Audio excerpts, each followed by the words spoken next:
has robbed me of my identity, because I was a busy person, helpful, I could do things for other people. Now it's the other way around. I'm relying on other people, I'm relying on my children, I'm relying on my husband, and that's just for basic care of my body, of myself. It's not even looking at the future. I mean, you know, as far as I'm concerned, there isn't one. I think psychologically as well. I mean, I think it's, you know, you're dealing with the physical aspect of it, and then you've got the mental side of it, and trying to sort out the two at the same time is nearly impossible. 1 minute he'll be as high as a kite and you'll be thinking, yeah, I can rule the world, and then something will happen, you'll have a bad day, and it could be in bed under covers. So you just don't know. There are things I can't do now, and it's just trying to accept that. And that's the hardest part of this. It's a real life changer. I went into a dark place. I felt like my life was over. And trying to come to terms with it, it just wasn't happening because I hadn't had anybody explain anything to me. And, you know, I've got to accept it. I can't do anything about it, you know, it is what it is. And I mean, that is very painful to deal with, you know, and I have to be honest, I'm quite angry because, you know, things I used to do and things I could do without even thinking, I mean, they're gone for me. It's not like I can alter them or try it a bit later, or, I mean, they are just gone. It's gone. It devastates you, it makes you feel like less of a person and definitely less of a woman. And you feel that you're a waste of space and that you shouldn't be here. So it's very, very frustrating not being able to move around, frustrating having to catheterise. But, like I said, I think because I was no longer in the amount of pain that I was in, leading up, the few months or the few weeks leading up to when my back finally went, the amount of pain I was in was just ridiculous. And I wouldn't have swapped that for having my bladder back, use back for the world, to be honest. So that kind of helped, but it's hard. Lots of different types of pain, actually, because it's nerve damage. You get burning sensation, hot and cold, tingling, pins and needles. In my left hip, it feels like there's a permanent knife stuck in there. So no matter where I move my leg, it's just really painful. I mean, at one point, my husband and I actually thought that I had bone cancer because, you know, it was, you know, I don't, but, you know, the pain was just that deep inside my body that's what I was really frightened of that. But actually, to be honest, if I had cancer, there'd be an end. When you got Cauda Equina, there isn't. It was the pain. It was as we all people that have sciatica or back pain. It just started as a little needle, and then it got like a toothache. It was just like all there niggly painkiller. Didn't go, a bit more niggly, and then it just happened where my legs felt like they'd been poured hot fat and set alight. Just that quick. Anybody that you ask about, you know, not how they'd like to die, but how they'd imagine, most people would say, you know, quickly or in no pain or whatever. But a patient with Cauda Equina gets to live in pain constantly and they're not dying. So, you know, that is also what's really hard to take. I mean, constant pain in my back. I've always got backache. That's just, you know, the main damage seems to be down my left leg. I've got no feeling below my knee. And I mean, I can't really even begin to describe the depth of pain. You know, it's mind-numbing. And I got really cross with one doctor who said to me, "Oh, you need a distraction." I wanted to throttle him. How can you get, you know, how do you get yourself distracted when you're like crawling around on all fours, you know? Out of this world. I mean, there's pain and there's like pain that you can't. It touches the nerve. It's just so strong. I mean, I've often wondered if I hadn't gone through with the operation and I was just numb from the waist down, if my life would have been better because there would have been no pain. I have no medication at all anymore. I did take when I first came out of hospital. I took a lot of meds, anti-inflammatories, nerve pain meds, cocodamol, painkillers, the whole, you name it, I took it. But gradually, I stopped taking them. Over the course of a few months, I started to cut down and cut them out, and now I don't take any at all.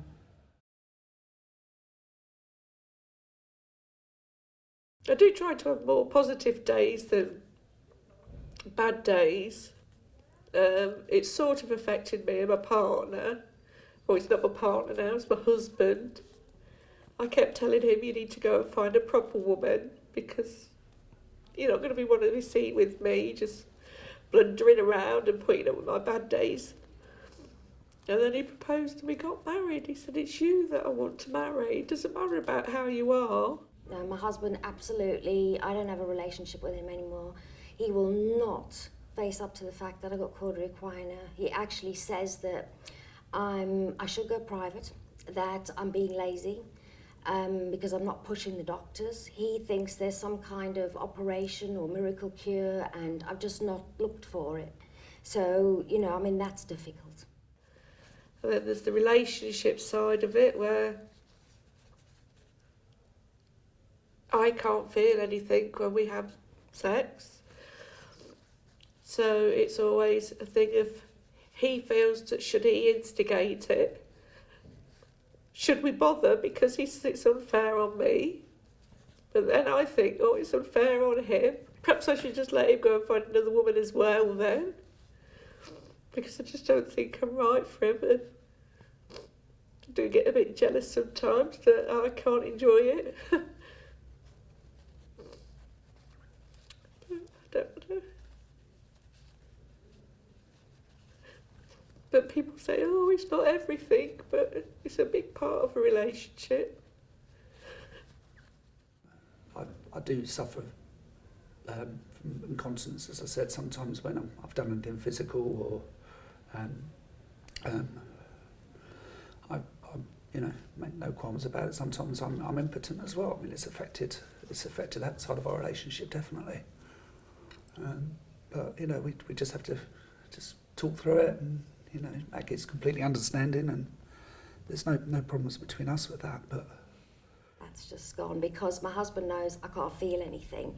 He doesn't see the point in having sex with me if I'm not going to enjoy it. So I just don't have it anymore. And that's really bad. I mean, I'm only 45, you know, I'm not dead. I'm a liability.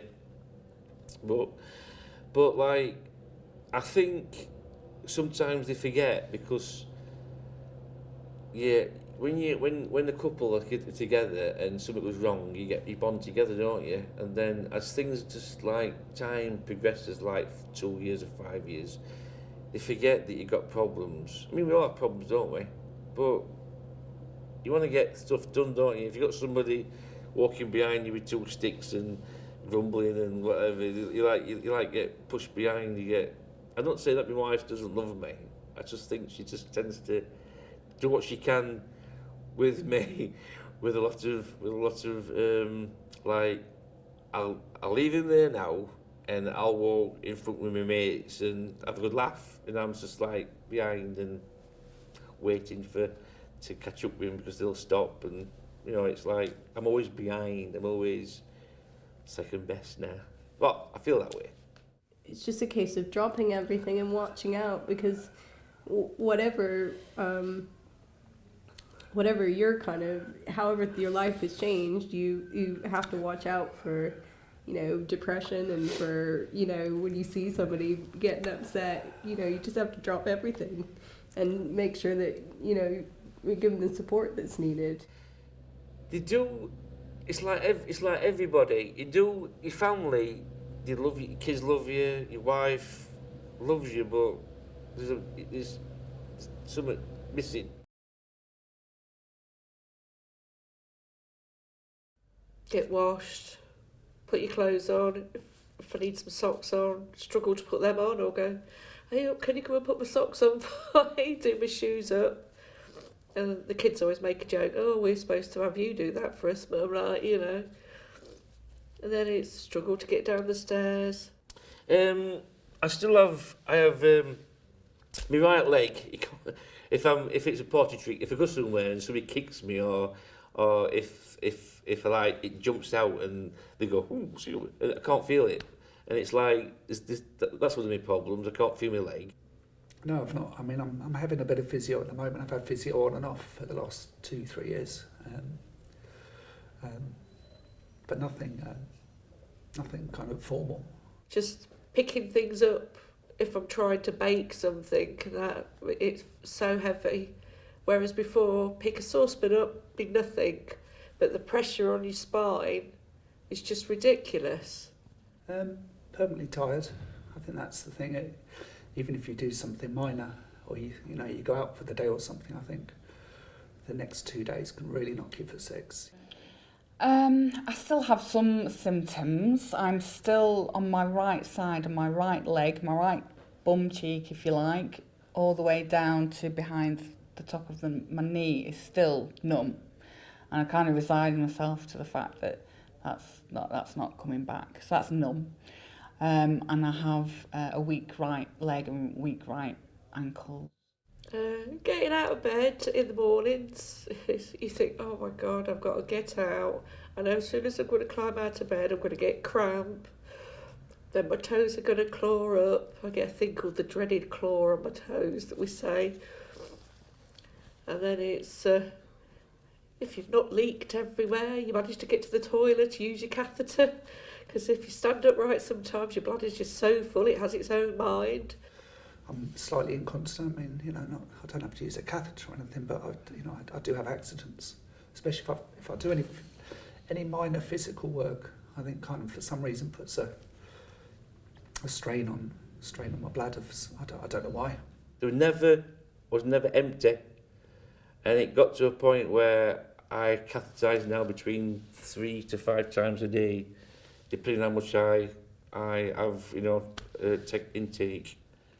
I've asked, and my GP pretty much was like, no, you don't really need to see a urologist. Yeah, she's usually pretty good, so I was like, okay.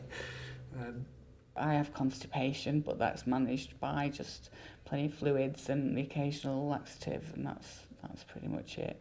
My bladder is almost normal, pretty much. Occasionally it plays tricks on me. I think I need to go to the loo when I don't, and then I think, oh no, I'm retaining again, so I will catheterise and there'll be nothing there. So it still plays the occasional trick on me. But all in all, things are working very well. I've been incredibly lucky, really.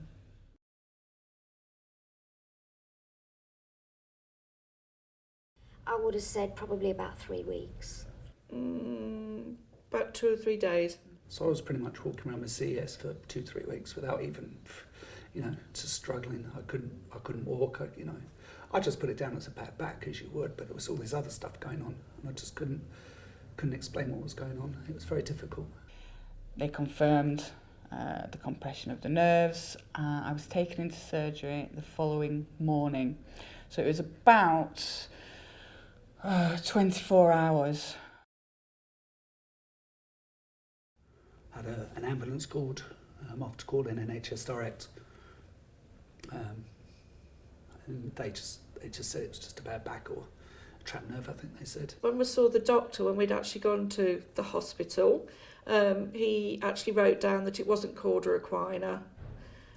So I'd never heard of it. I just thought it was a medical term that he used about something. So you go away and you just trust them that what they're saying is right. Well, actually, one of the points that I need to say is that although my GP then realised that I had Cauda Equina, 2 of our local hospitals wouldn't take me because they didn't believe my GP. They just gave me some codeine. I slept. I said, okay. So I got home, went to my GPs, explained the situation. They called the hospital. Hospital said, don't come in. And this happened 3 times. They're in a situation of where you trust them. You hope that they're doing the right thing. All in all, I made a pretty good recovery, really. Although it was slow and frustrating. The fact that I had my surgery so early and it was spotted so early saved me a whole world of pain.